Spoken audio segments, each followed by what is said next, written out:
starting out with the cards from my Moonbeam Magick Oracle card deck. I created 46 paintings over several years, and I wrote a guidebook that goes with it. It comes with card descriptions and affirmations. It's really easy for beginners. You can go to moonbeammagickdeck.com to find out more, and magic does have a K at the end. So I'm going to pick one card here for just a general message to start.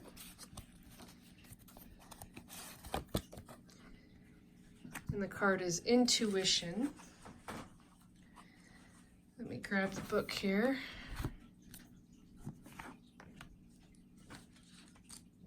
It's the number 18.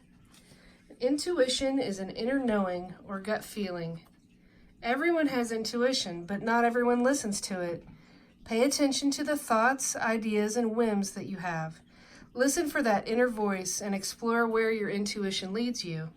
Trust your gut feelings about situations, and you will enable your intuition to develop more and make it stronger. The affirmation is, I trust my intuition. I will listen to my inner voice. My intuition is becoming stronger. It's a very nice card to start with. Now I'm going to pick some cards from a couple of different Lenormand decks. Lenormand is a little different than tarot. The standard deck only has like 36 cards. And I like to use more than one. So this first deck is called Healing Light Lenormand. This is just a general message, so the messages that come through may not apply to everyone. Just take what resonates and leave behind the rest. And if you would like to get a personal reading, please send me a message at sapphiremoonbeam.com. We can make arrangements for that. Okay, so the first card is the Child. I'm going to go ahead and pick 3 more cards though too. That second card is the Anchor, and the third card is the Tree.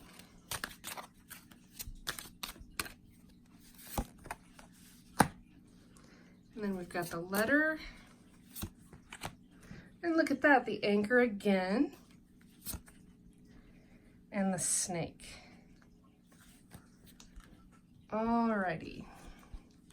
The first card is the Child. It's the number 13 card. The Child represents youth, and it's a good sign. It's an omen of happiness. It's about something that's starting small.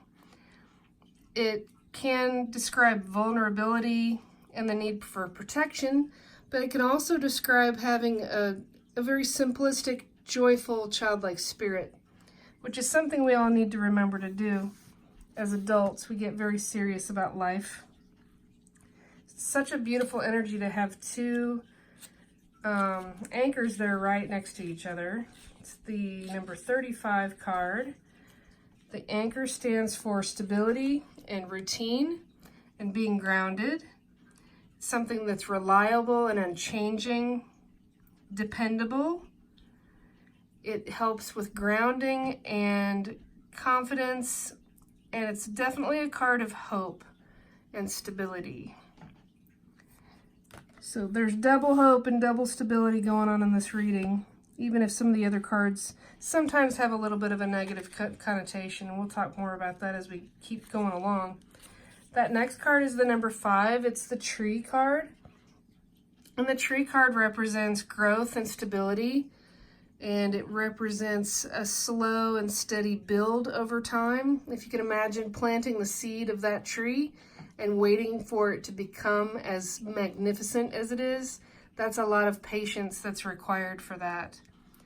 It's also about being healthy and having vitality and strength. It can represent family.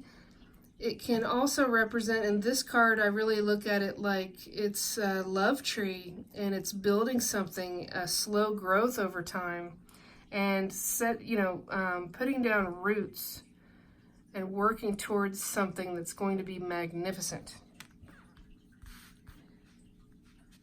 The next card in the bottom left is the 27. It's the Letter.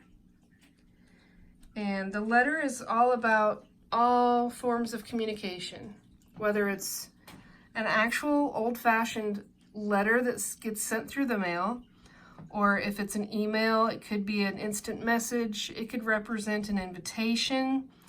It could be about any kind of communication in any form. So this represents there's something new that's coming regarding communication. It could be you're getting a letter from a child or a family member. It could be a letter about something that's going to bring you a lot of hope and stability and a lot of security and confidence. There's just no telling what it is. Oh, of course, if this does resonate with you, you'll know what that means. Then the next one on the bottom right is the number 7, the snake card. The snake carries energies of being dishonest and devious and something that's sort of dangerous, deceptive, someone in your life that might be manipulative or, you know, just kind of being sly, slippery, that kind of thing. In this depiction of the snake, it makes me believe that if it's representing someone in your life, they're very clingy. They don't want to let go. They are wrapping themselves around you. So if that does speak to you, be wary and, you know, keep your eyes peeled for that kind of behavior. It looks a bit suffocating, honestly, if you were the person that had the snake wrapped around you. So we're going to pull a few more cards from another deck. This second deck here is called the Pagan Lenormand, and then this is the Gilded Reverie Lenormand. So I'm going to pick a card for the letter. And there's the ship. I'm going to pick a card for the snake to get a little bit more of a clarification on that. Okay, and that's the coffin. The ship can represent your ship coming in. It can represent a time of forward movement. It can represent going on a vacation to a faraway place, someone traveling to see you. It definitely spans the space and the distance between people and places, those types of things. And in this rendition of the ship here is over a mountain range. So you're being elevated to another new level and you're overcoming an obstacle in your life, something that's been holding you back. You're rising above it, literally. So this is a good sign, especially with the letter. There might be some sort of communication that helps present a new opportunity to have that ship coming in kind of thing. Now this is interesting to have the number 8 here right next to the 7. The 8 card is it's the Egyptian sarcophagus. It's the coffin card. It represents death, but not literal death. It's the end of a cycle. There is something that has reached its conclusion. It is now done. It's time to go to the next phase. Down here in the bottom, there is an Egyptian scarab, and that's all about transformation. And you can see here there are wings of goddess Isis underneath the Egyptian coffin. So like you're being supported by the divine through this change. Up above, this is the Egyptian god Anubis. Anubis is the god of the dead, and Anubis would assist the souls as they traveled into the underworld. And he would get them there safely, and he would also measure their heart to see whether or not they were worthy to go on the passage. He would like weigh the heart against a feather kind of thing. Anubis is also carrying the Ankh, which is the key of life. So it just makes me think that even though there may have been someone clingy and negative and deceptive in your past, that this is being divinely guided. This is a change and a transition that is supposed to be happening. I'm going to pick a card here from this cartomancy deck for the anchors to see what the anchors are about. What is the stability and what is the security and hope? Sometimes it's fun if I get a jumper, but if I don't, I'll just go ahead and pick one that feels right intuitively. Okay, that's an interesting card, because here this card, of course, is keeping you grounded and keeping you stable and secure. And this card, the Two of Spades, is called Discovery. And I'm going to look at the description on it just to make sure I don't miss something. I'm still a little bit newer to these cards, but they fascinate me. They're so different. The Discovery card is about something found or something learned for the first time. And it's about new possibilities and a mystery. So I really like this card because her dress does kind of look like a hot air balloon. And as weird as it is, she's got people around her, she's got men around her and underneath her that are helping her be stable as she goes on the new discovery. They're making sure it's a secure trip type of thing. She's holding what at one point I thought was a mirror, but I really think that what that is a magnifying glass. She's discovering this next new phase and this next new journey.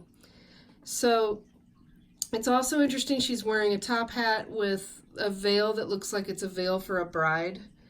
So whatever that means to you, I think that even though she's discovering and she's floating up to a new place and there's a higher level that's being reached, there's going to be stability and security in this new discovery and these new things to be found. So that's not a bad thing. I think I'll pick one more card, and I'll pick for the tree. The tree in the upper right.